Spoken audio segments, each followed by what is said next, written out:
The date is October 28th in the year 2010.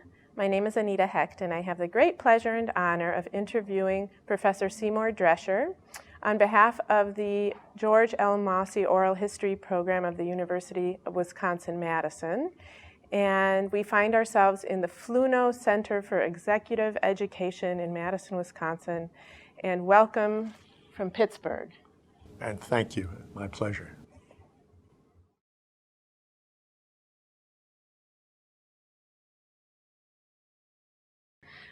So here we are to talk about George Mosse. But to begin with, Professor Drescher, let's just start with a little bit about your personal and your professional background. When and where were you born? I was born in 1934 in the Bronx, New York, where I spent the first 21 years of my life. Attended public school, attended the specialized school called the Bronx High School of Science, which had the convenience of not only being an excellent school, which you had to take a specialized exam for, but it happened to be 1/2 a block from my home. So I didn't have to wander very far. And I made my big move in New York, going down to City College in Manhattan Island. I led a very, very limited geographical life until I was 21. What was your family background? Family background, my parents came from Europe immediately after the First World War, I believe the same year, married in 1930, and lived very close proximity with their families in the Bronx. And they were of Polish-Jewish background, one from Galicia and one from Russian Poland before the 1914 war. Did religion play a part in your upbringing? It was a presence, not an overwhelming presence, but my parents did belong to an Orthodox synagogue. I had a bar mitzvah. I identified with the people who were in the community and very deeply identified with them. What level of education did your parents achieve?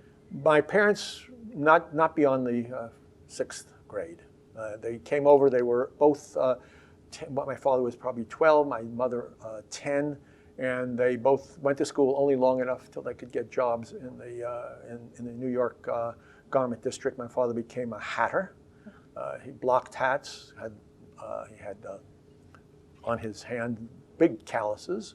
My mother was and worked in a tie factory, and when she was the secondary earner, but when my father lost his job and his industry, my mother continued to plug along until he could find himself a new job down at Wall Street, not as a stockbroker, but as a deliverer of large checks and other kinds of confidential information. Interesting. What were your early interests? Well, one of my very early interests was history. Really? As a kid, I used to, on Friday afternoon, head down to the public library, and there were history shelves, and I would pull everything off the shelves there was to read. And read A Child's History of the World, realized that it wasn't quite so different from the biblical stories that I also had read, and just I read so intensively that by the time I got to high school, I realized for most of my teachers, I knew more than they did about the period that they were talking about. It was a love that just turned into something that later became a livelihood. So when you graduated from Bronx High School of Science, it was 1951. 51. The historic context of your life at that point, what had influenced you? Okay. First of all, going to a highly competitive high school. You're coming out of the Second World War. This is 1948. I head off to science, so it's an immediate aftermath of the Second World War. You're influenced by the huge mobilization. As a young man, you could follow in the newspapers the daily events of the Second World War, and of course the aftermath. In 1948, also the creation of the State of Israel. An enormous number of things happening at the same time. So my interest in history was in fact slowly gearing, even in high school, toward non-American history, which I thought had the tremendous traumatic events of the 20th century were leading me to think about Europe in general as a place that whose history I would like to understand. And of course, the fact that my parents had fled Europe, I mean not fled, but migrated from Europe in 1920, immediately following the First World War, and were actually the last people to come in before the quotas were introduced in 1920 into immigration, which by 1924 considerably slowed down immigration from those countries which did not have a large immigrant population in the United States in 1890, I think, which was the basis of the quotas system. So all that sense of the world, and the sense of the community, and the sense of events, I think, weighed in on me. Did it have a political influence on you in terms of affiliating with a party or a platform? Most of the folks in my area voted for Roosevelt, voted for Truman, were Democrats, and I didn't feel any obligation to veer from that. In the Bronx High School of Science, in our discussion sections, we did have one Republican. He came from Manhattan. And when we would want to look for the Republican view, we would turn to Doug Middleman and say, what's the Republican view? Right behind me, I had a very radical student who had come from Austria and was every day when we both looked at the Times, I would say, this is an interesting thing. And he would say, this is what it means. And he would give me the party line. It was very interesting to listen to. If I disputed it, he sometimes became very upset. He said, come the revolution, we'll see what you have to say. And actually, it worried me a bit. I thought, gee, I didn't realize I had an enemy. Did you experience any anti-Semitism yourself? Very little. I was assaulted once, but around that was people who are not around the block. Every once in a while on Halloween, people would come over and invade the territory and claim it. But for the most part, it was a very mixed group, and mixed religious and ethnic group, and there was zero anti-Semitism manifest there. It was really a very coherent and very friendly bloc. And even though your parents hadn't had the opportunity for a higher education, did they want that for their children? My father told me, I said, you take your child to work, they now introduced. I once asked him if I could go to work with him. I was terribly fascinated by the calluses on his knuckles, and he said, you will never enter that place. You're going to college. Okay. And there was no question that they were both, that was my fate. Right. What he couldn't decide is what I was going to do in college. Of course, he wanted me to become a doctor, and I did, but not the kind that he wanted. And so he would refer to me as a schmeckel doctor, that is, one who does no good for anybody immediately. So when you started college, were you already fairly sure that you were headed I was divided. I had a wonderful biology lab, and I flirted with biology, but sometimes you want to stick with the one that brung you, and I was already so into history and so interested in it and so fascinated by it, and had a couple of fabulous professors, including a German Czech professor, Hans Kohn, who really made Europe come alive for us. And so I by the time I was a junior, I was hooked on history for the rest of my life. Yeah. Was there a particular area of study at that point for you? Well, as an undergraduate, I mean, you had to go take a variety of courses, but still, it was European history, 19th, 20th century, which was which had grabbed me most. Okay. And you graduated with your BA in 1955? That's right, with a major in history, yeah. Tell me what happens next. Well, then when you're in your graduating year, you are going to go off to college, and I was fortunate enough to meet a young woman who was also graduating, and we went out about January, and by the end of February, I proposed to her, but in such an ambiguous way that she wasn't quite sure, and finally said, well, are you coming out to Madison with me? I'd been offered a scholarship. She said, in what capacity? And I said, oh, no, I mean marriage. And it took her about a week, and then we got married. So I did have a companion coming out into a part of the world that I had never seen. Until the age of 21, probably 90 miles from New York was my furthest venture. Eastern Pennsylvania, and upstate New York were about the limits of, and a little bit of Connecticut. So I was extraordinarily provincial. Even downtown New York was not my turf. It was the turf for rich people. My only venture into that world was they came around auditioning for young children for a children's chorus in the Metropolitan Opera, and I spent 3 years down there until my voice changed. That was fabulous.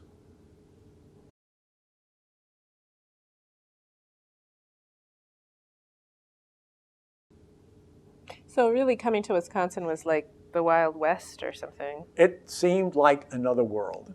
You think of Madison as a metropolitan area. I thought of it as a rural village. And I kept a subway bus token in my pocket if I ever needed to go back fast, assuming that somehow down right behind the Capitol there must be a subway station. So you got to Madison because of your then wife? I got to Madison, I had made out applications, and one of the things that interested me at Madison, I wanted to work with a professor, Merle Curti, who was probably the most famous history teacher in Madison at the time. He was in the American intellectual history, but I thought that I would be able to do something that would be transatlantic. I was determined to do something with Europe, and I came to work with him. And the first day I arrived, I went in, it was I think August or early September 1955. Went in to see the chairman, William Saxey, I believe. Saxey was his name, I think it's William was his first name. And he sat me down and asked me about my background and my interests. And I told him I had come to work with Merle Curti. He said, oh, he said, did you? He said, well, you know, Merle Curti is on fellowship this year. He's on leave and he won't be here. So I am going to introduce you to a new man that's just arrived. His name is George Mosse, and you will be comfortable with him. I thought to myself, how the hell does he know who I'll be comfortable with, and why would he even use that phrase? And later I found out, and I will let you know when the time comes. And so that's, I realized that I was a virgin, and this man was also a virgin to Wisconsin. And that, in fact, determined the composition of the first seminar. You want me to go on? Yes. Yeah, okay. Walked into the seminar, and there are these people ranging from baby faces like myself, freshmen, all the way up to people who are writing their dissertations. There were people working in German history, Italian history, French history, British history, all there because of a common interest in intellectual history, which was going to be George Mosse's assigned forte for the university.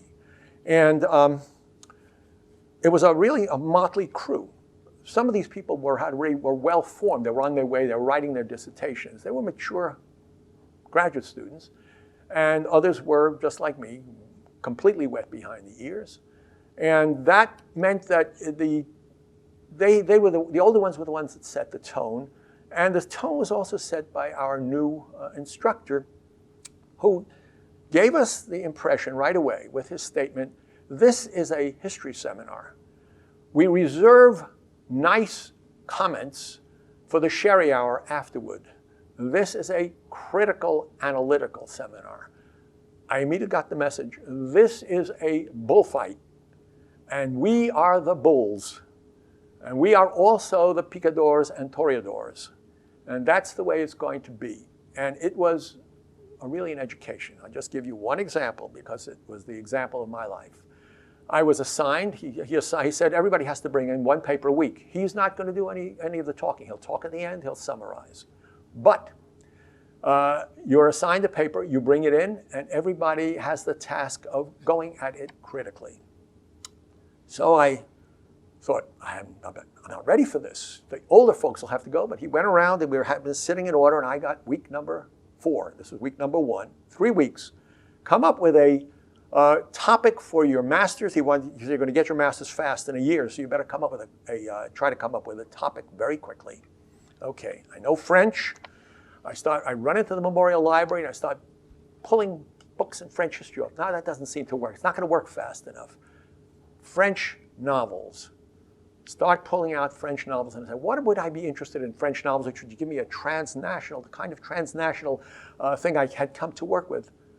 French novelists who write about America in the 19th century. So I started pulling off a few books, and I realized I do have something to work with. And one book I had known was there already was Alexis de Tocqueville's Traveling Companion to America in 1831. Gustave de Beaumont, who had written a book called Marie ou l'esclavage aux États-Unis, Marie or Slavery in the United States. So I look at that and I think, okay, I've got a topic. And I quickly cobble together an introductory essay. And I walk in, and they tore me to pieces. It was put together hastily. You didn't do this. This is a non sequitur. This is no good. Why do you put this in? What's your thesis? And I'm sitting there and diminishing very rapidly in my own eyes, wanting to be out of there, going out of that seminar and going home to my wife and saying, I think we're going to have to move back to New York. I think I've been finished by these folks. Well, it took me a day to recover. I did not ever tell anyone this until my dissertation defense. And I told George about this. And it later entered his lore. He would tell all future graduate students coming in how one of his better students had been reduced to tears and went out weeping from the seminar, which was, of course, a total exaggeration, but in typical George fashion. In any event, he loved, when he heard that, he couldn't get over it, and of course, none of the other graduate students ever got over it, but he was able to set the right tone because he told them this student almost broke down, but in fact, not only survived, but went off to a very prestigious institution when he got his PhD. So that is the fall of 1955.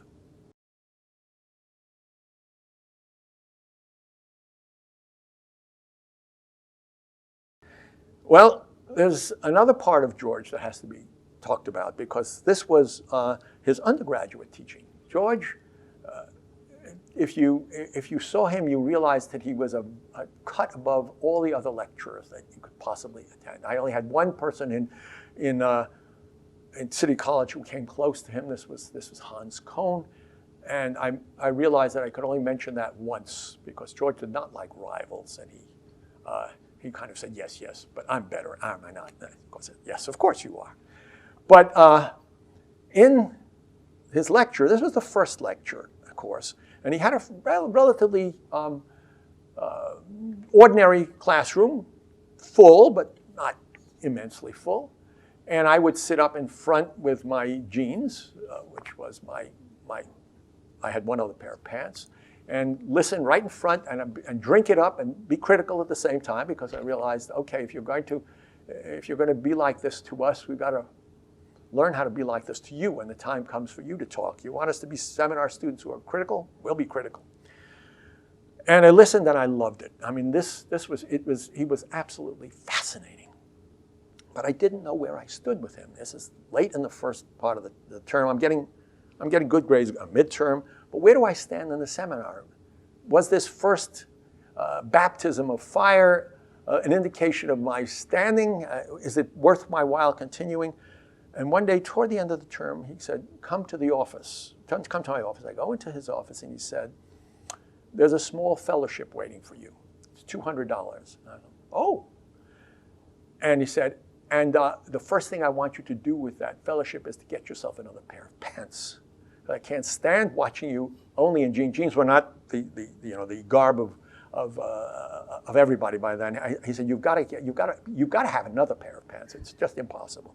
I went off. I picked up my fellowship, and it wasn't until you began to ask me about this interview that I realized he may have created that fellowship.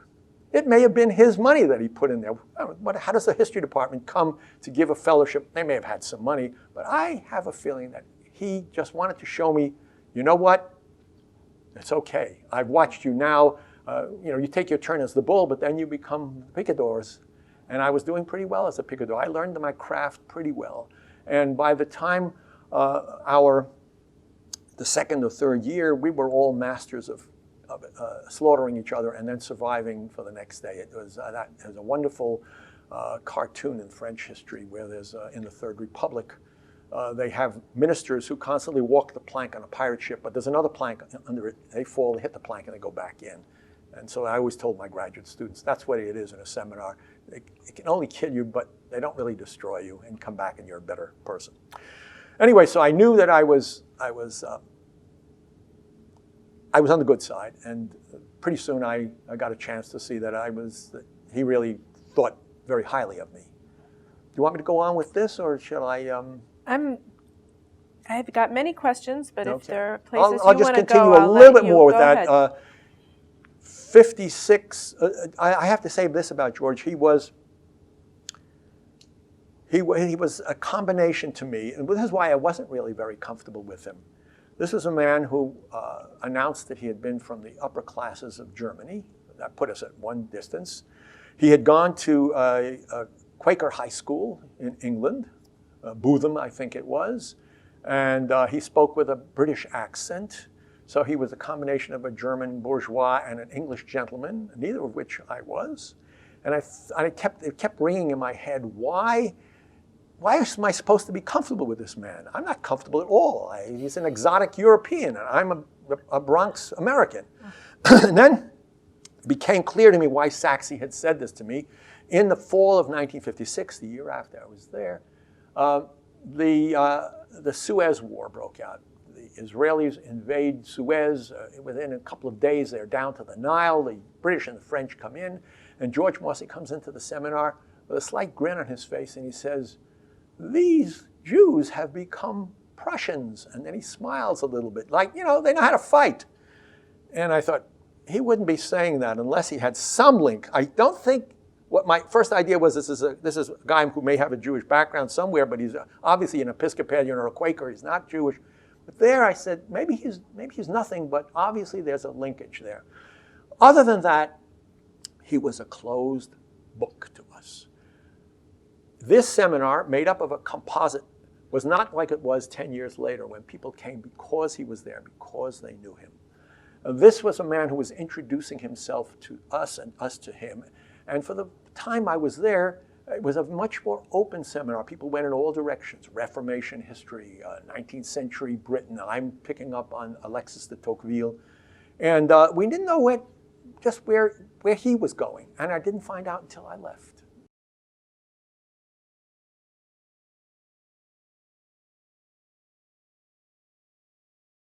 When his first major book on German history, The Crisis of German Ideology, hit me like a thunderstorm. I said, this is what he's been working on. He had kept it all to himself. And it was intriguing that was the beginning. That was only the first blossom in something that just blew. Nationalization of the masses, in which he talks about how people are psychologically mobilized, towards the final solution in terms of racism, moving into the First World War and the wounded soldiers and the dead soldiers, and what is done with the death of the Civil War. Talking about Jewish history, I think he opened up Jewish history at the University of Wisconsin. All these things like a flowering, and then of course the final capstone, coming out as a gay individual. All of these absolutely unknown to us, any of us in the course of it. We thought of him as a sexless Buddha who was interested in pure intellectual history of Europe, the classics and popular culture, and that was it. And that was the place from which he went. And his main publications had been in 17th century England. So that was George in general. When I went in 56, my wife, who's played as much of a role in my development as did George, not just my development as a human being, but in history. She said to me one day, there's a new thing called Fulbright Scholarships. Why don't you apply? This is the fall of 1956. I've been there a year, got my master's degree, have worked on an article which passed through the seminar with flying colors. And so I said, okay, I'll try. And I write out a little thing about what I'd like to study, was a break off from the master's degree. And I get it, and it comes through. Hadn't told George about this at all. I walk up to the Bascom Hill, and I say to George, I've just gotten a Fulbright scholarship, and I'm going to Paris next year. And he looks at me and says, you can't do that. He said, you haven't passed your comps. You're in the middle of things. What are you doing? Why did you apply for a Fulbright? I said, My wife suggested I'd apply. I applied. Should I not go? He said, of course you're going. He said, this is an incredible opportunity. He said, but you better work hard there. Off to Paris I went. In Paris I discovered that somebody, a French scholar, had just done a 1,400-page thèse, the classic thèse of the French, on the very topic I was interested in. So I thought, I'm going to work on somebody I had read, who I read in college, Alexis de Tocqueville, and I'm going to work on his, something that nobody has studied, his relationship to England. And while I was there, I'll go into this story later if you want, but while I was there, I decided that we should take a trip to England. We had a scooter, we drove through Europe on it, Lambretta. We get to England, George happens to be there, and he says, I'm going to take you up to Cambridge. He had spent I think a year in Cambridge, and I will show you around. And George transforms himself as we reach Cambridge into an English gentleman, a young English gentleman, an undergraduate who knows the ropes and can show us what Cambridge is like as opposed to Wisconsin. They have a historic landscape here and a little river in which people go punting on little boats. And George, to show us how marvelous he is, takes us punting. I said, Ruth, get your camera ready. This guy is going to get stuck. He's reached the end. As long as he was intellectual, talking about the King's College Chapel, it was fine. He's getting out in a boat now. This guy better watch out. And of course, she caught him at the moment when he had to make a decision as to whether to hold on to the punter, whatever it's called, the pole, and miss the boat, or leave the rail in the water, in the mud, and go along with the boat. And he left it, and we got back. And I can't mock him, because then he said, you do it. And I get the same thing happened to me. These are things you learn. Anyway, George wanted to keep us there for the whole time we were in England. And we finally said to him, George, we've got to get out. I've got to see something about England besides you. And he said, okay, go do it.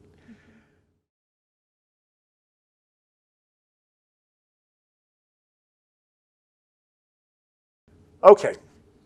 The next, okay, you want to ask a question? I've got one more thing, which is, I think, the most important thing. Yes. I'm going to move right to the PhD, heart of the matter. The PhD thesis. Okay. I tell him I get back. I tell him I'm going to work on Alexis de Tocqueville. He says, fine.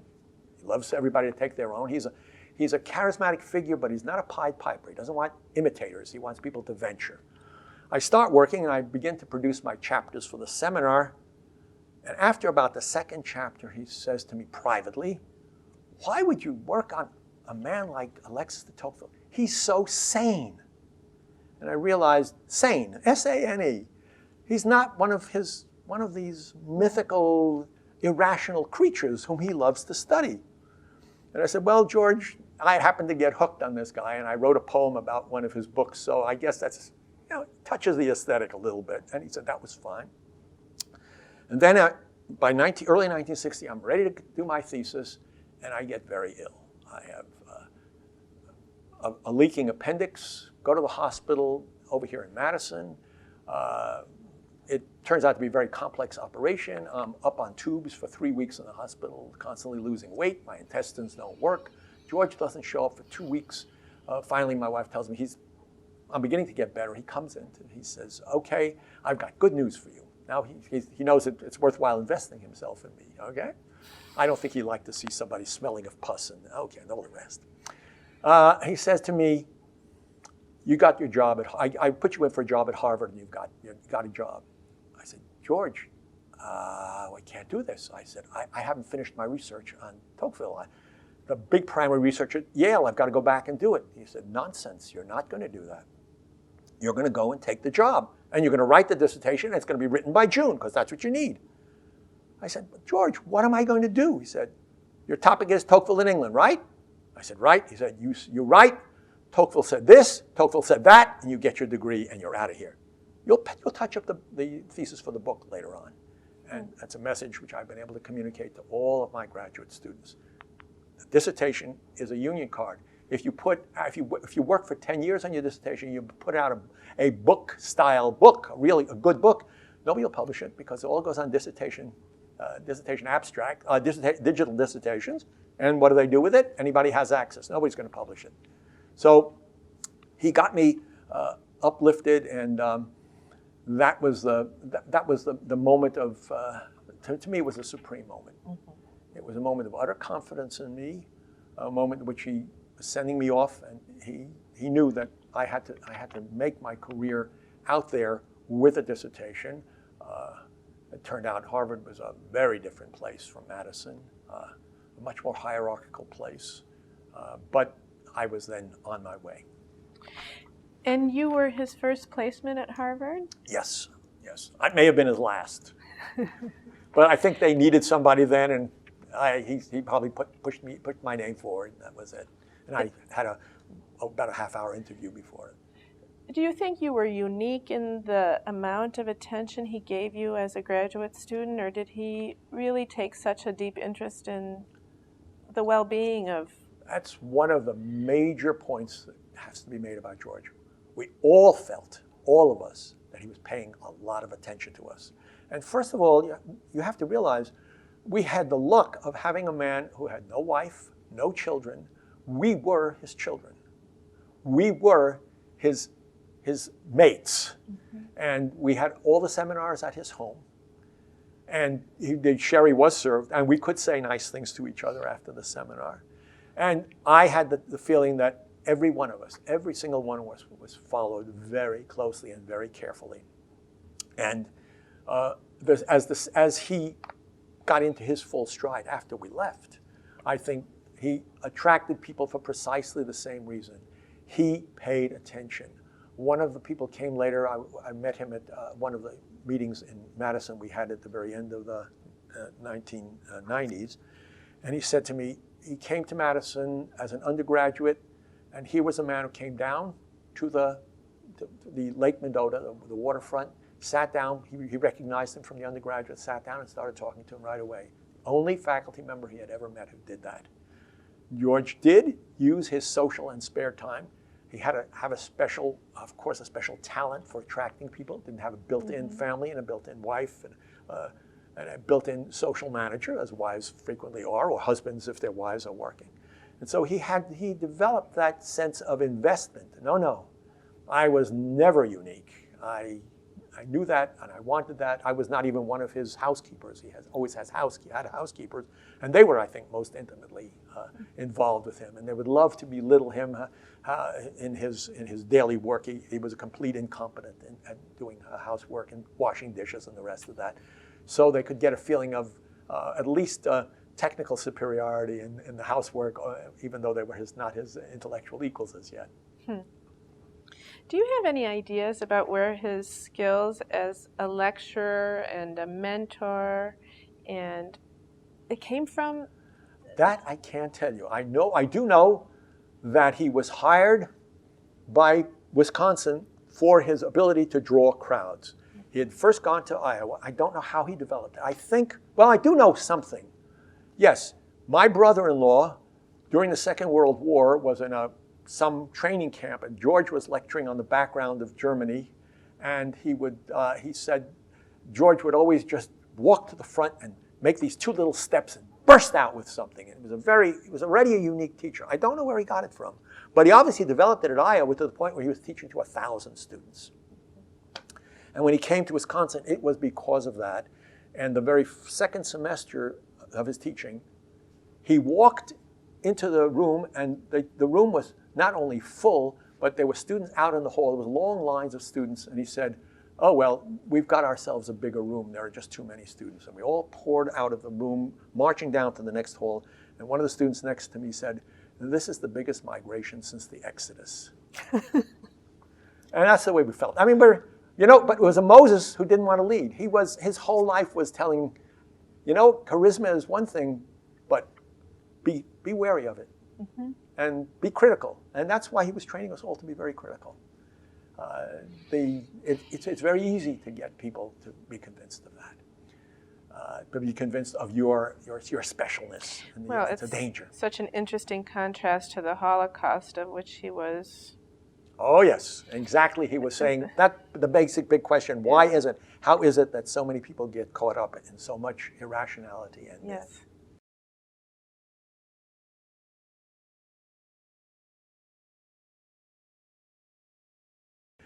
And then I can say something about the Festschrift, because that's the next step was the end of the 1970s. George told David Sabian, who was another of his students, I'm going to be 65 soon, Dave. I might die. I want to have a Festschrift while I'm still alive. You get Seymour Drescher and somebody else who we mentioned, Alan Charlin, and you get a Festschrift for me. I want it in 3 years. And so we did it. This is a man who knew exactly what he wanted. And it was a really exhilarating work. And as disciples will do, we fought over what to say in the introduction.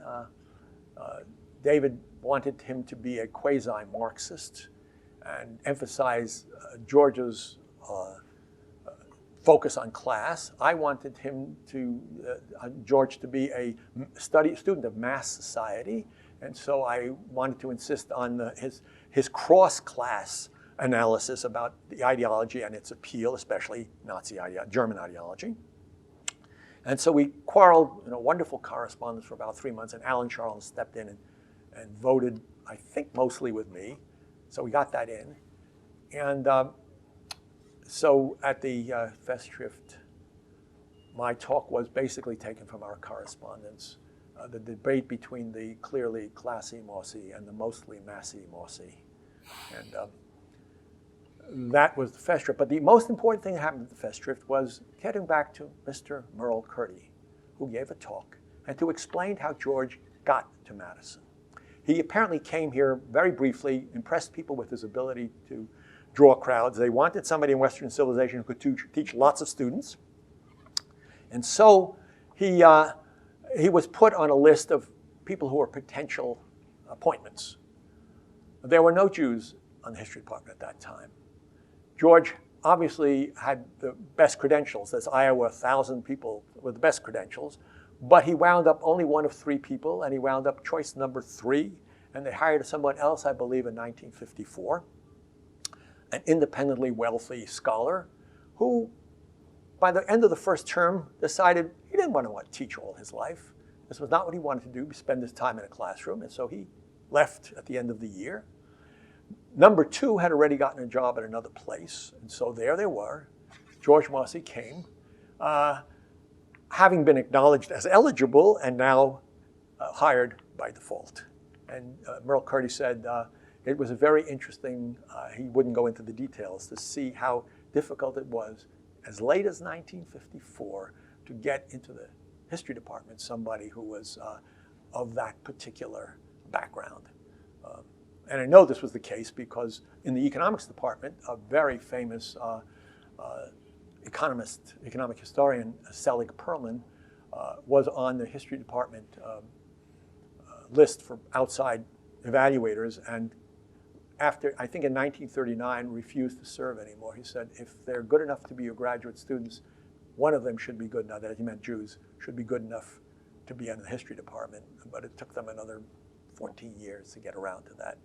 But, we came into a different world because I experienced, you asked about anti-Semitism, nothing in my street. Bronx High School of Science had 70% Jews. City College had 60% Jews. So I was always in a majority situation. And when I got to Wisconsin, that had almost, not quite, but almost disappeared. My way was clear. By the end of the 50s, people were going out of their way as a kind of silent affirmative action to prove that they were no longer bigoted, from Illinois and other places which had been restrictive. And it was Georgia's students who were going out and breaking ice everywhere. Mm-hmm. Did you ever have any conversations with him about being Jewish, just personally? And no, I steered away from. Oh yes, later on, Mm-hmm. after he came out with the crisis of German ideology, and then he started to have the Jewish program. We did have, and he was not at all identified religiously. I think at his funeral he did not want Kaddish read, mm-hmm. but he did want to be identified as a Jew. I think he was very concerned and terribly concerned with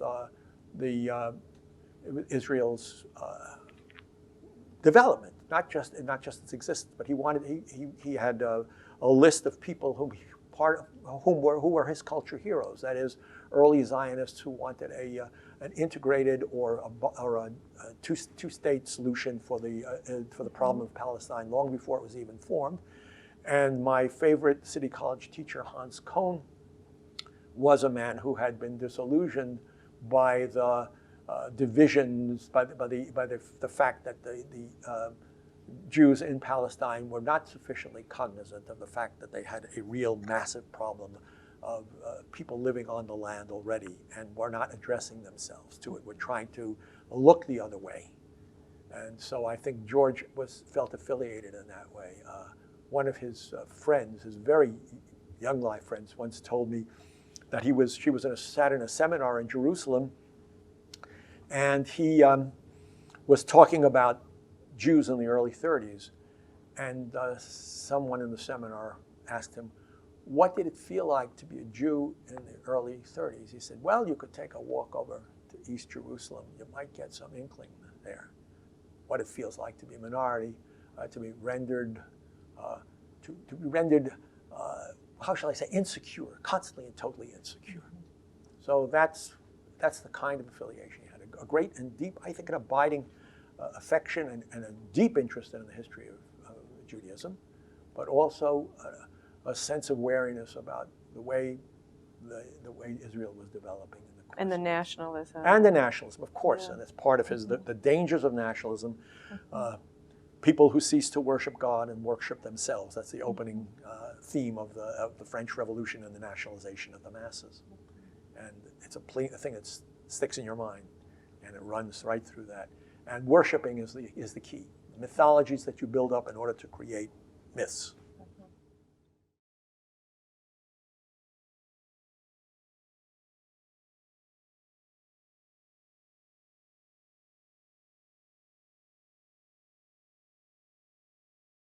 Tell me a little bit more about his approach to history and Okay. the use of empathy and that. Well, I can do it best by talking about how he came to move into the Nazi, into studies of the background of Nazism and other ideologies. And he did it by taking people seriously. One of the things, really, after the Second World War, one of the things was to dismiss what the Nazis and what Germans had thought in the 19th and early 20th centuries, and especially during the Nazi regime, as some aberrant behavior, propagandism, something that had been developed just to get to power, and that there was no coherence to this ideology. And he said, no, you've got to get inside not just the heads of the Nazis, but the people to whom they were speaking. The pre-Nazis, the German nationalists, you've got to find out what it is that makes people join, empathize, tolerate things which you might find irrational, not simply to dismiss them because you think that, in fact, because it's irrational, it's incoherent. You can have irrational mythologies which, in fact, embed themselves and appeal deeply to people. And one of his favorite analogies was, if you want to find out what made Nazism so appealing, with its rituals and its decor and its choreography, go into a Baroque church. And you see that what the church is trying to do is not to stress just words, but to appeal to all the senses, to get people to drop their, to let that critical sense relax, to say that there's something different and better and higher than logic and empirical rationalism. And I think that he communicated even to his students in the undergraduate course. He said, pay attention to myths. Pay attention not just to great thinkers, but to the novels that people are reading, the poems that they're writing, the pictures that are being drawn, the way in which movements project a meaning to history and make themselves the end point of history. I think it was very important and very dramatic in what he did. And that's why he held, despite his complete carelessness about facts, which made me laugh constantly when I was a TA, and the students would turn around and look at me, and I'd say, no, you take down what he says. You're Mirandized. This is before Miranda, but you're Mirandized. You won't be held responsible for any errors that are made. But he didn't care. He was conveying something very different. And it didn't matter. The facts were really, they were petty facts. You know, what's the proof of German influence on America? King of Prussia, the town of King of Prussia in Pennsylvania. Well, that's all the kids get to know. They're not going to know anything about the influence. But his ability to draw, to ad-lib, to pull people in, to make them think about things, to make striking observations about, especially about irrational thought, how it links up, how people are hungry for this, how they want it, how they want meaning. It's terrible to walk around with chaos. It'd be interesting to hear what he would say today about the political environment. Oh, he would love it. We're in He would currently. love it. I mean, this would be grist for him. He'd say, now the Americans have finally become people who talk irrationally to each other. They scream at each other from across these television stations, these political television stations, and across the internet. And I mean, it's opened up a whole new world of how you convey myths and worldviews. Mm-hmm. So I'm sure he would be having a party with this. Images and words and whole narratives wrapped up in a, what do you call it, a Facebook tweeter message. Mm-hmm, mm-hmm. Do you have any sense of what he believed in as the antidote to? I think best he could do was exposure. Mm-hmm. Was to say, this is what you're being subjected to. This is the kind, I mean, you do ultimately need some facts, but you've got to draw people's attention to the facts. If you're teaching people about why the medical men in Germany were one of the chief pillars of the reign, of the regime, why, in fact, they not only were people who went along, but people who wanted to be at the front ranks, wanted to make this new racial revolution, you've got to study why people who raised and take the Hippocratic Oath, do no harm, why they'll do a lot of harm. They'll do the opposite. Instead of saving lives, they will destroy lives or sterilize people at a lower level. But they'll do all sorts of things to segregate, incarcerate, and ultimately destroy. Why will they do that? And you'll have to find out that, in fact, they have been led to believe that there's something higher than do no harm to the individual. And that is, very simply, do no harm to the collectivity, the important collectivity. There is life unworthy of life. There are groups unworthy of life. And they must be, in fact, removed from the group. And that's the priority. Not saving every life, which could be, in fact, the worst thing you could do. You save all these epileptics, schizophrenics, tuberculous, deformed children, feeble-minded people, all these things, all they're fit together in the same boat. The Jews are one of the primary targets because they pollute invisibly. They have a way of doing things which is invisible. So you've got it, when the people stood in the Nuremberg trials, their defense was, we believed that collective public medicine was the priority for our regime. And the national health was more important than the individual health. Can't go better than to show people that there's a total transformation of what that Hippocratic Oath actually meant to these men. And that's their defense, right in 1945, 46, 47.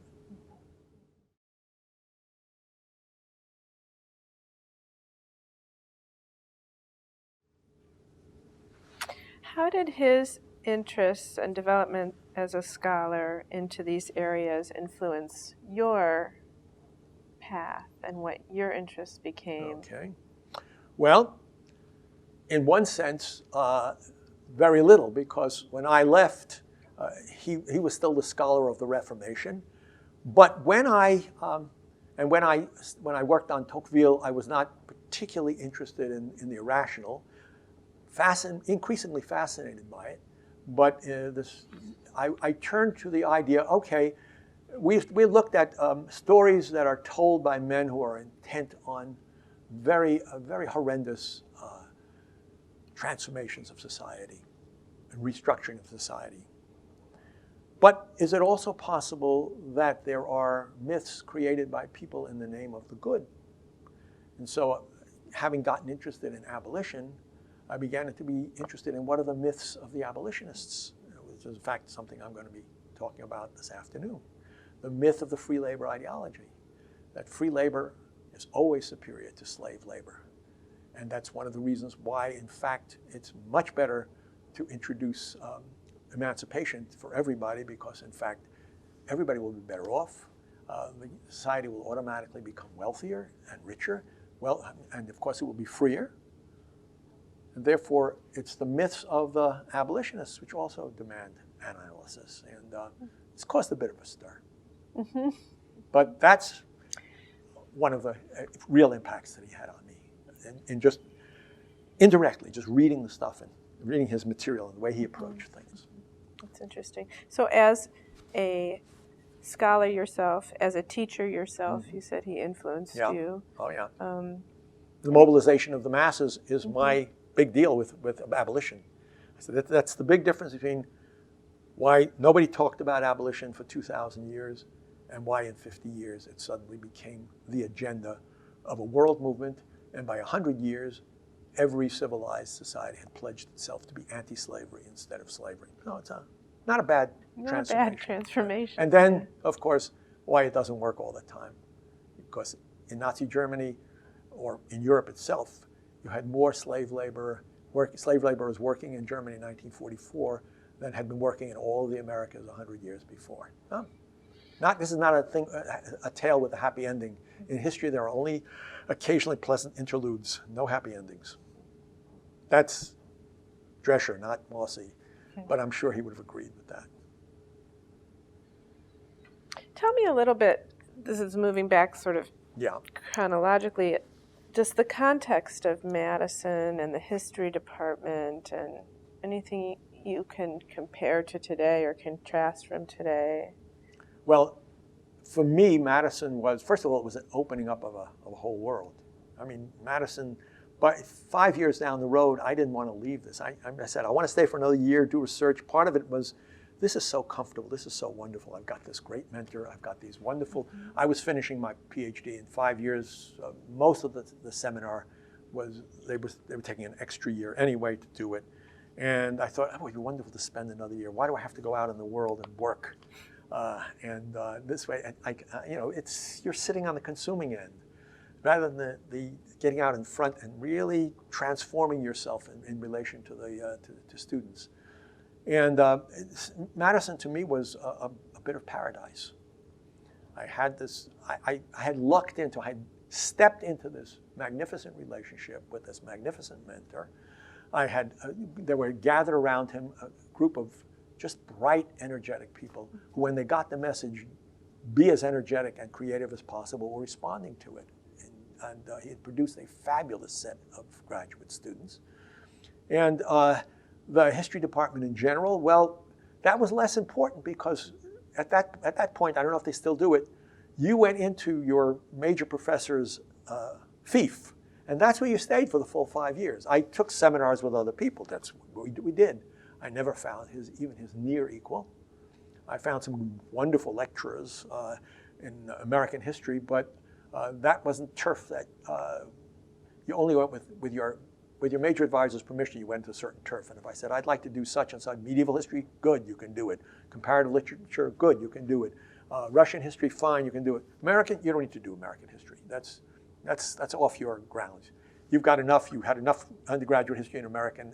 You can do that. You can do Tocqueville in England, not Tocqueville in America. Get busy with looking at British history. So that's the way. I mean, it was not just one history department. Although the fact that we called our professors Mr. and not Professor, the fact that when I walked into Harvard, the chairman of the department, with my union card in my hand, I'm now a doctor. He says, "Call me doctor." I call him doctor. He didn't invite me to sit down. This was a very different thing from Madison, Wisconsin. It was more egalitarian here. Much more egalitarian here. But George had his own. I mean, look, you're out to his house every week.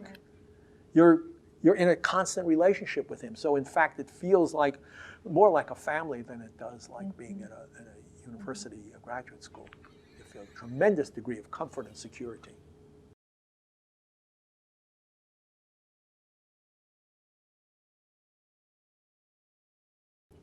How much did the wider world of politics enter? I mean, this is also the late 50s. Yep, the Democratic Party is on the ascendancy. Right. McCarthy dies. Right.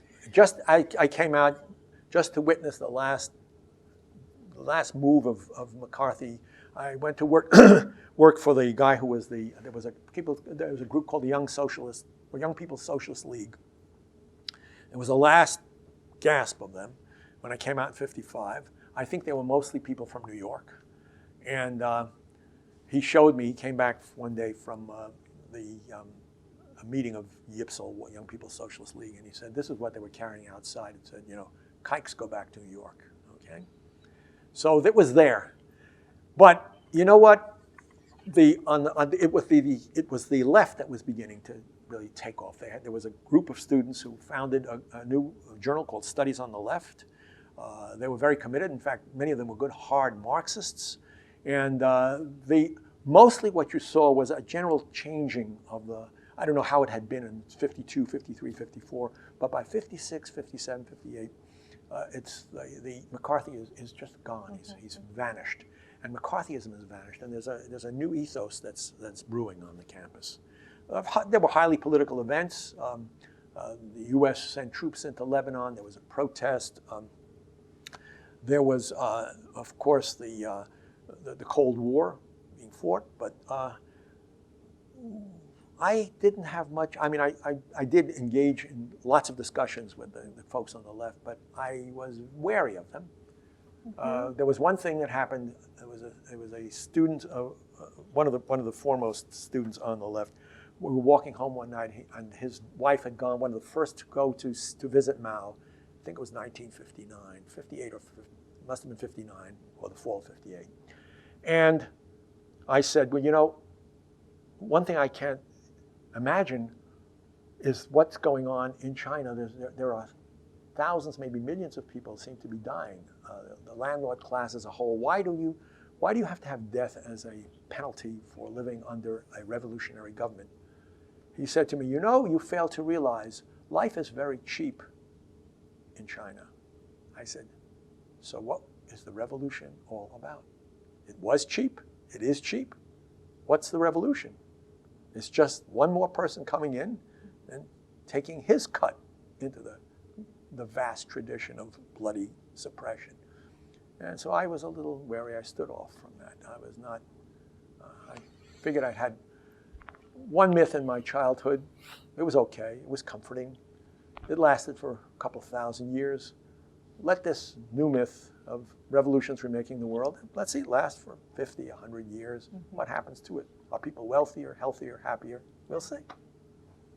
Did George become active politically while you were here in any way? No, that you were? He never took any political positions. I understood that he cautioned the students in the late 60s that they may not, there are unintended consequences, that they might get themselves into a position of being those masses who feel that the moment for utopian transformation has arrived. And I do believe that there was an explosion in death here, and it made an impact on the nationwide.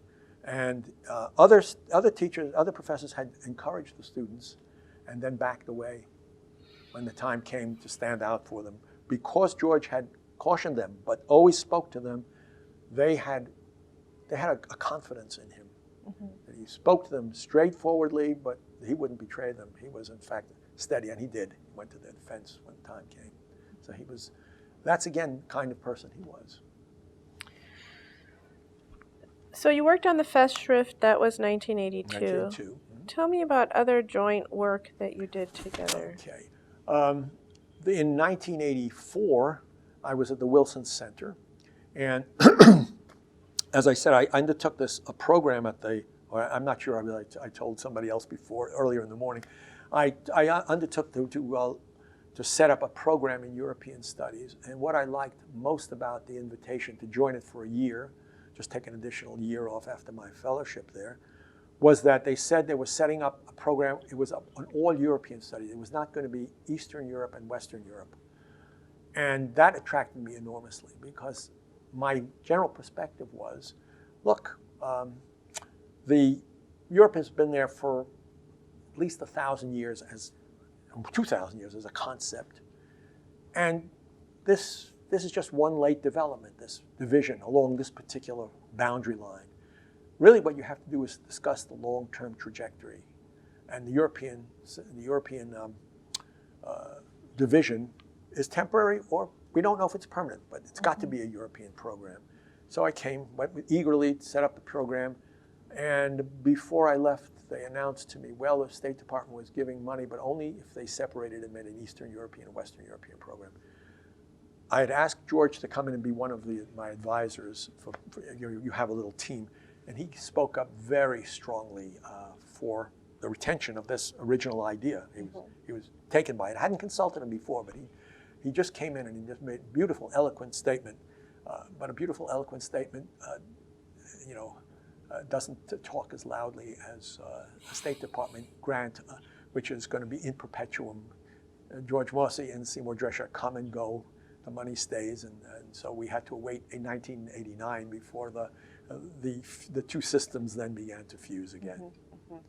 But he worked with you on an advisory committee. An advisory committee, and he came out and helped me to select the fellows for the next year. This is what part of our task was. He came out to give a talk. I got him to give a talk to the Wilson Center, which was really a very prestigious gathering place for intellectuals to meet with politicians.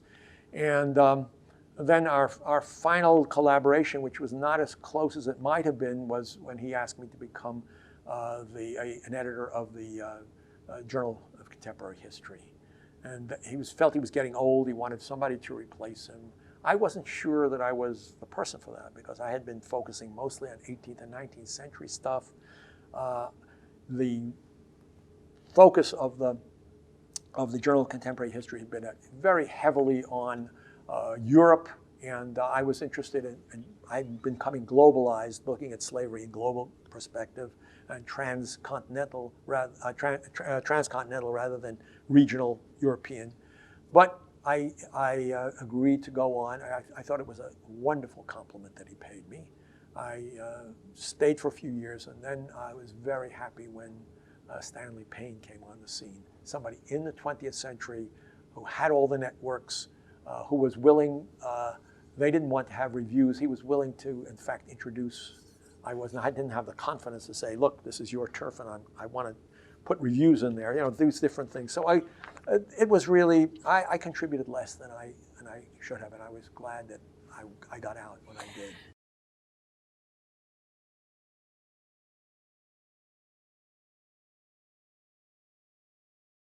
Did you and George stay in touch? Oh, continually. Always? Yeah. At the end of about 1997, early 1998, he called me up and we were just talking. It was, I think, the last long conversation we had. And he said, how's your family? I started with my parents. I said, well, my parents are both 90 years old and they're on Social Security. I'll be going on Social Security next year too. So I think it's a pretty nice thing. And I've got an advisor who's got nice longevity. And so maybe I have a feeling that maybe I've got something about me that keeps people alive. He said, yeah, well, you've led a charmed life, he said. And he's absolutely right.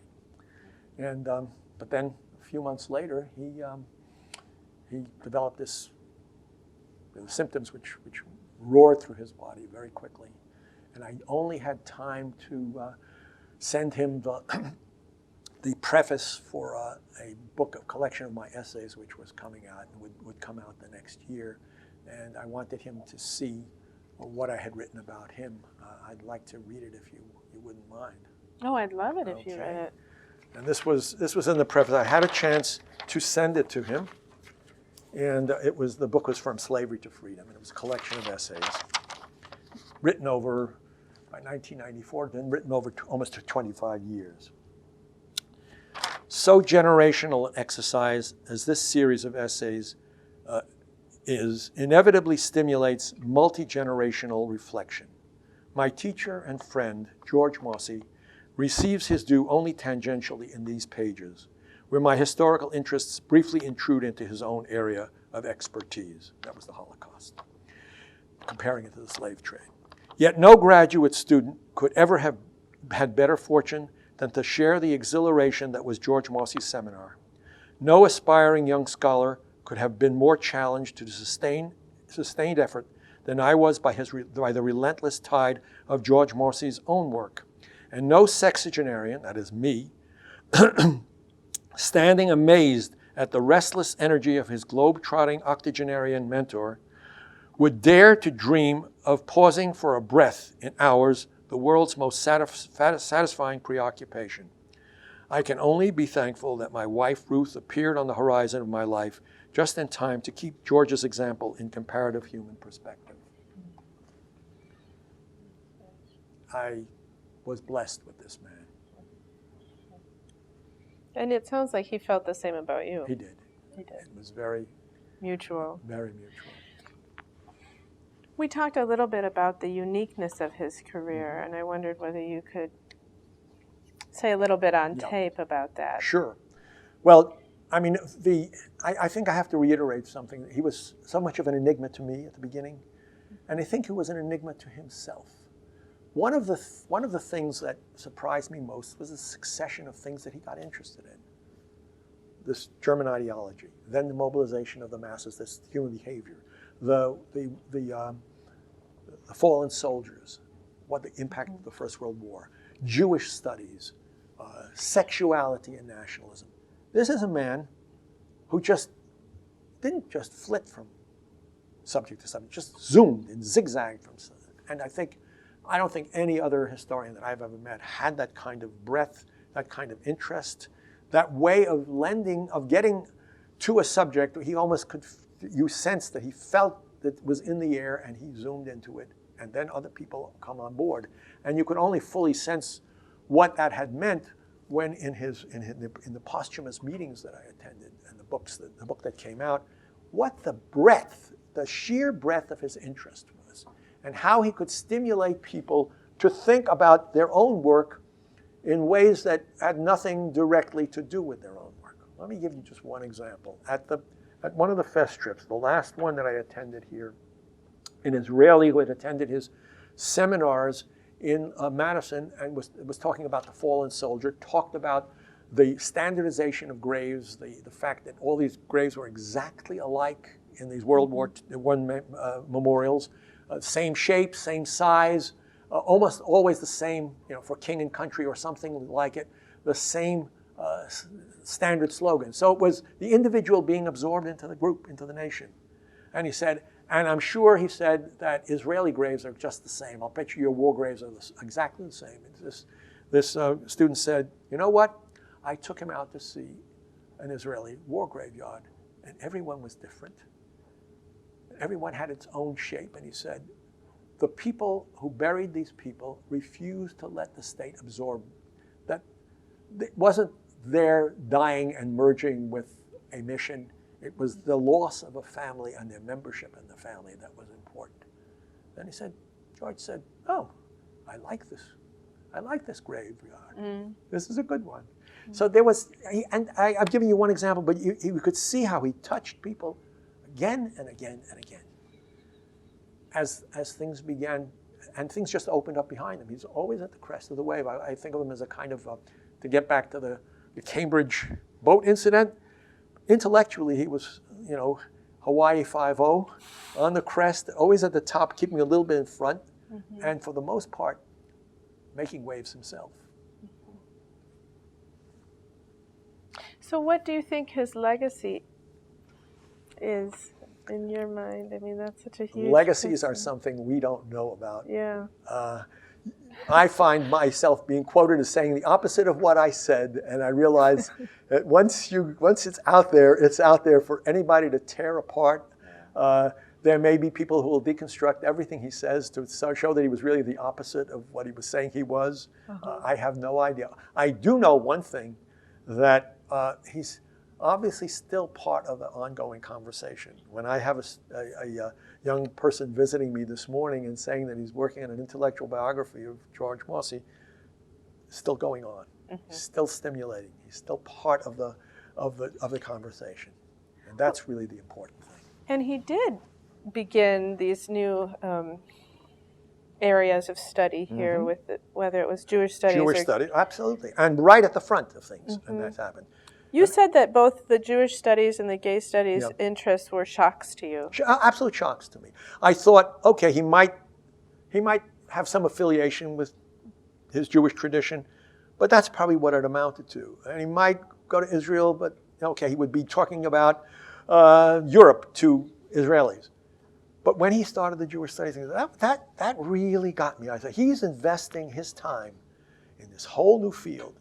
I'm absolutely positive he didn't have a huge breadth or depth of knowledge when he started to look at it. He plunged into it. And he was, as I said, one of my colleagues who's working with me now was his first teaching assistant there, and said it was amazing how much he seemed to have learned almost overnight. And it just was, again, it was a pleasure. He could stimulate students. He would say things which were not about Judaism or Jewish studies or Jewish affiliations, which would speak to them, whatever they were, whatever their background was, to make that come alive to them as well. And he had that capacity. And he had there was that sense in his head that you can explain the unknown by the known. Let them make it relevant to somebody in ways that they can feel as part of theirs, that they know they're familiar with or they're sympathetic with. Boom, you've got your audience. And I think he could do that. Again, that's using the empathy to really connect. He's making them empathic with the material, right. Not necessarily with the message, but the way the message is delivered and why the message could appeal to other people. It's empathy. I mean, if there are common threads, it seems to me that they have to do with outsiderdom and, of course, the influence of being in exile and right, a pilgrim, an outsider, saying to us, always keep a suitcase packed. You know that famous phrase, because you never know when the wind is going to turn the other way. So that sense of, and very sensitive. After all, if you're empathic with the plight of outsiders, you are also in a situation where you know that this is a situation of less power. I mean, there's lots of talk now about agency, but to paraphrase George Orwell, everybody is born with agency, but all agencies are not equal. Yeah.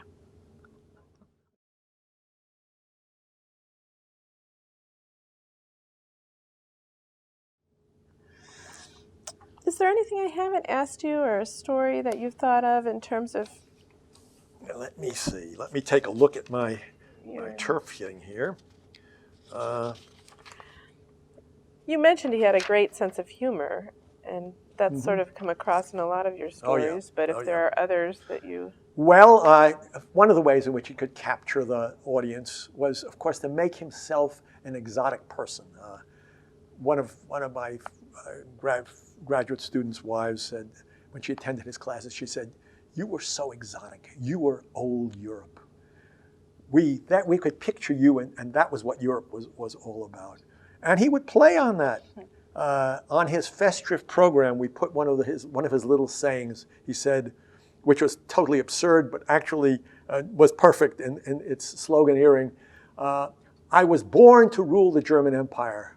I was educated to rule the British Empire, and they both vanished before my very eyes.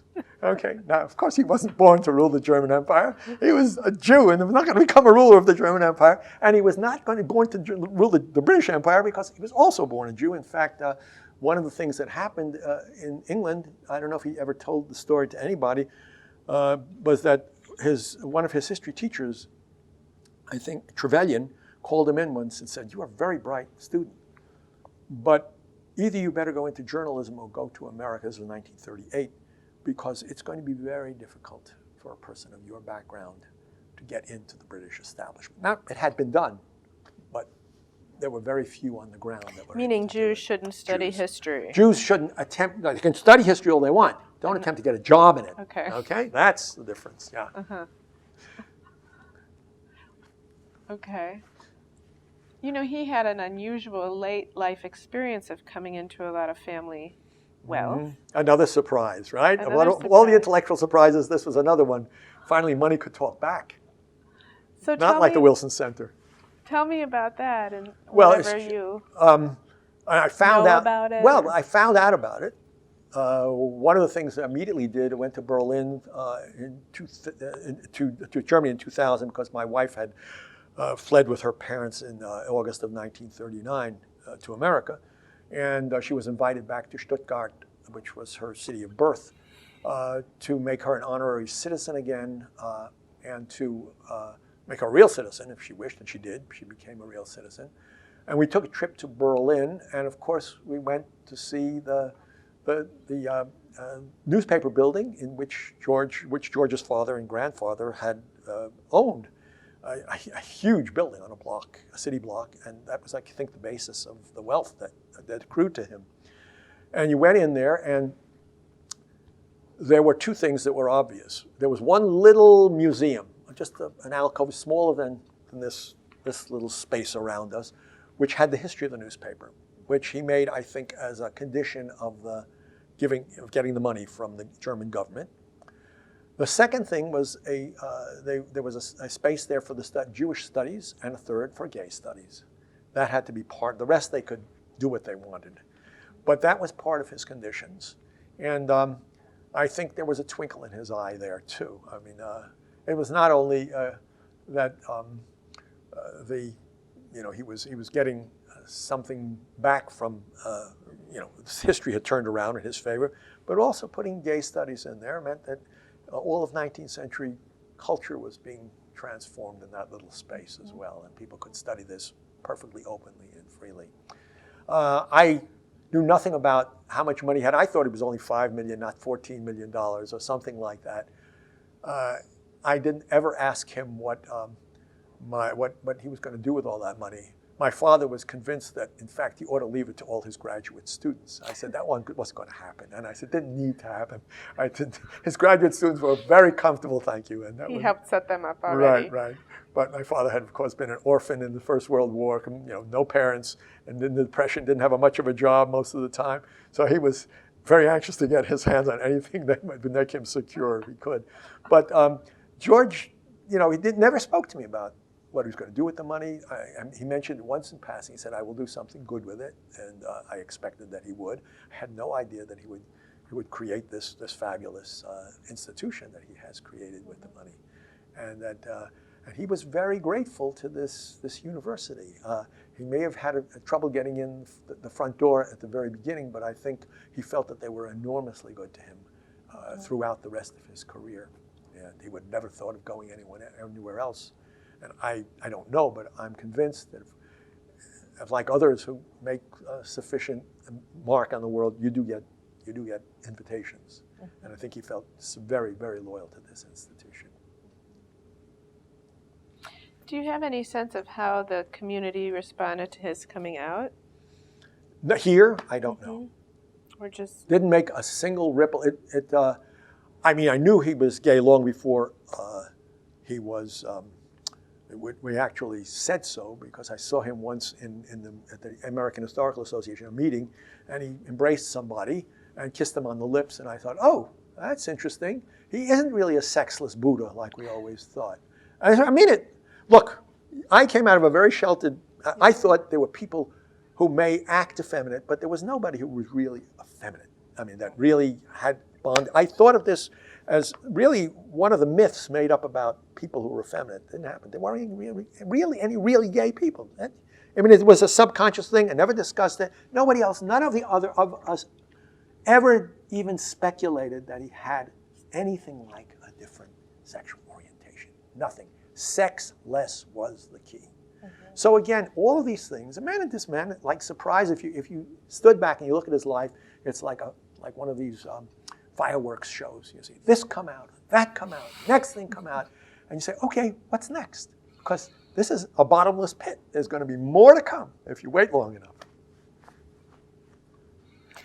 Well, shades of George Mosse in your current teaching, scholarly works, all of it. You've covered a lot of that. I have the myth of the free labor ideology as my next project because I'm going to carry it all the way through to past the Second World War. In fact, today I'll give a hint of what my aim is in doing this. And standing in front of a classroom, knowing that what George said, you shouldn't be a textbook wired for sound. Don't be afraid to say outrageous things, although, as he said to me, if he had said some of the things in 1995 that he said in 1955, he would have lost his tenure. Like when Bermuda shorts came in, he said, "Why are you girls all wearing that thing? You all look ugly in it." Now, there would have been that would have been on the campus newspaper. They would have hauled him before the dean. You can imagine what would have happened. So things have changed. In some ways, things have gotten much freer. In other ways, of course, the taboos always exist. And so if it's not one, it's the other. Any ideas what conversations he would be in today? Oh my gosh. I think every lecture would contain some allusion to, he loved to watch television, December Bride, so he could get his finger on the pulse of America. Now he would be surfing, I'm sure. That's one technology he could learn. He would surf the net and wait for something ridiculous to be said. If he was smart, he'd be watching Jon Stewart, because that's where you get some of the most intelligent dialogue produced as clips, but a man who can condense things marvelously and just bring things to your attention. But I think he would make use of, as he did from the Eisenhower era on, make use of everything that came across his inner brain screen and project it outward in some of his lectures. Make sure he alluded to that. Okay, I found, for example, always want to talk about masturbation as part of liberalism. Okay, if you're going to have a free society, everybody has to control themselves. Okay, so this is why some people in the 19th century got so excited about it. It hadn't made people very excited before the 18th century. Okay, now everybody's concerned. Don't touch yourself. Okay, and you've got to learn not to touch yourself. But how you introduce it to a class? Because I figure I'm looking at these kids. Somebody's going to say I'm introducing things that make them uncomfortable in class. So what I talk about is the anti-masturbation movement. Okay, now that's okay. Who can object, right? Anti is always better. And then I talk about, in one of his books, he has a little wax. Napoleon put up a little wax museum against masturbation, and you had a little boy and a little girl in different stages of what happens to you if you continue to abuse yourself. Okay, and the last one, the little boy's wax penis is down on the floor. So I said, thereafter they closed it, and by the time you get to the mid-19th century, they don't want to put penises out on the floor. So fathers take their sons to the tertiary ward of the tertiary ward of syphilis sufferers, and show them insane, and so they will wear protection when they have sex. You know, that kind of thing. And you want to keep those things. And of course, I can allude to AIDS and to circumcision, which, you know, they've made correlations with that. We can go into that. But I think I can picture him more. I can't picture him what next. That was the wonderful thing. I could never picture what he's going to do next. But in the lecture, I can hear him. That I can always hear him doing. And I can always hear him bringing this or that in. And he would have done, of course, much more than I would have even thought, imagined. But that's, I mean, the infinite ingenuity of the human brain. We all can pick out things.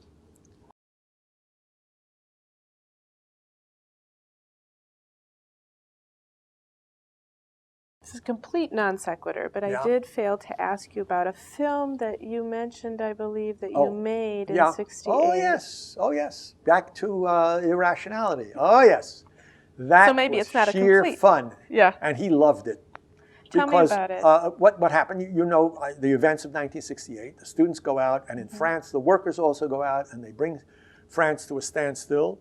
And I was in Paris in '68, '69 with my family, and watching came in the summer of '68, so the events themselves were over, but they had what you would call, what do you call it when there's an earthquake? Aftershocks.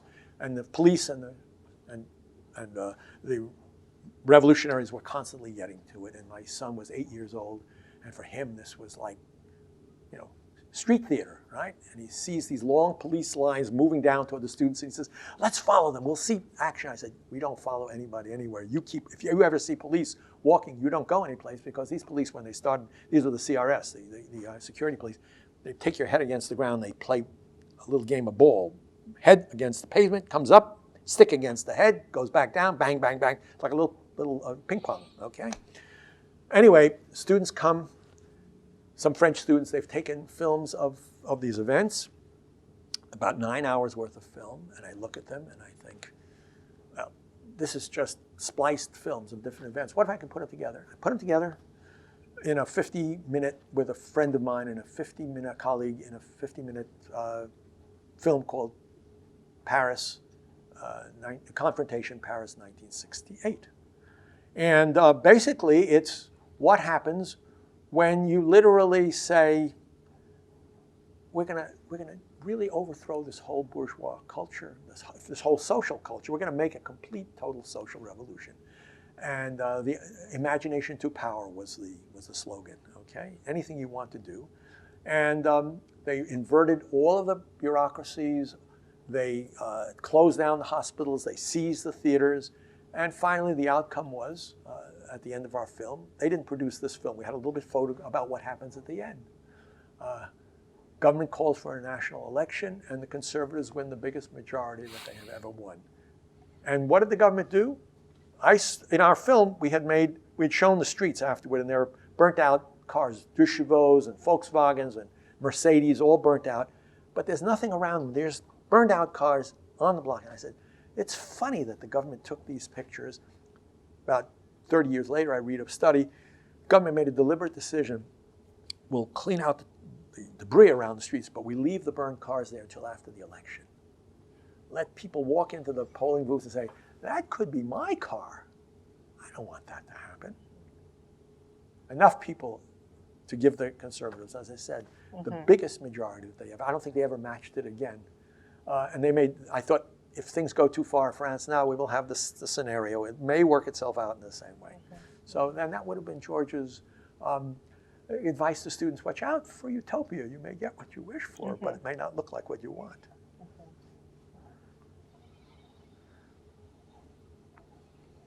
Okay. Anything else? I have a dry mouth by now. You've done a wonderful job. And I've got a talk to give tonight. I know. Well, thank you very much for letting me interview you, and thank you even more for honoring George in this way. That's great. This is my obligation to him. This is such an opportunity. I can't tell you how much I've enjoyed this. And I hope, for your sake and for mine and for George's, that you keep going with this and get as many people before they die as possible. Okay. Yeah. Thank you.